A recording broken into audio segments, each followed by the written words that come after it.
A poor man walked into a fancy restaurant holding his young daughter's hand. His clothes were worn and his face looked tired, but his eyes were full of pride and love. Her daughter was in her school dress because he had picked her up straight from school. They sat down at a table, drawing a few curious glances. A waiter approached them with a polite smile and asked what they would like to order. The father replied, "Please bring 1 plate of mac and cheese for my daughter." The waiter hesitated, then gently asked, "Nothing for you, sir?" The father smiled quietly. "No, thank you. This is her celebration. I promised my daughter that if she finished high school at the top of her class, I'd bring her here for her favorite meal. She worked day and night and she did it. Today we're here to celebrate her success." The waiter was moved.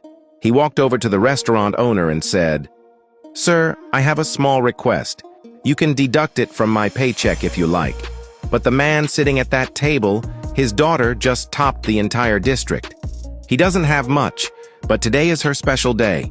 Could we also serve him a meal?" The owner nodded with a warm smile. "Not only for him, bring food for both of them. Add a few extra portions and some dessert, and tell them the meal is on the house. Say this is our way of honoring her achievement. Tell them to take some food home, share it with their neighbors, and celebrate."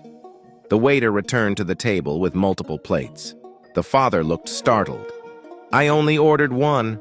I don't have money for all this," he said nervously. The waiter smiled. "Sir, no need to worry. This is a gift from us to your daughter and to you. You both deserve to celebrate."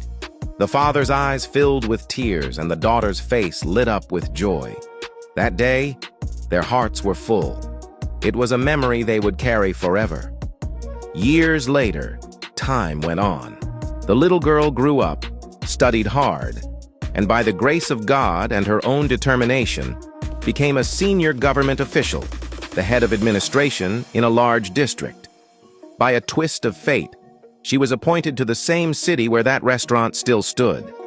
One afternoon, she called the restaurant and said she'd be coming for lunch. The owner was honored and decorated the place for her arrival. Word spread quickly, and townspeople gathered to catch a glimpse of the newly appointed official. When she walked in, the owner didn't recognize her. She smiled and said, "Maybe you don't remember me. I came here years ago, wearing a school uniform, with my father. You gave us a meal to celebrate when I topped my exams." The owner's eyes widened. "Your kindness gave me more than food. It gave me hope. It made me dream bigger.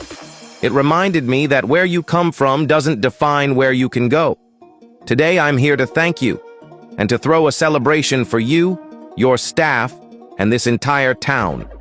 The staff stood in silence, touched beyond words. The restaurant owner and the waiter stood with folded hands, overwhelmed. "It's all God's grace," they said softly. Moral of the story: never look down on someone just because they're poor. Life doesn't stay the same forever. The one you ignore today might be the one you salute tomorrow. We're all created by the same God, and He sees everything. Your kindness to someone struggling isn't just an act of charity, it's a seed of blessing. So if you can't lift someone up, at least don't push them down. Because in God's eyes, how we treat the weakest among us reveals who we truly are.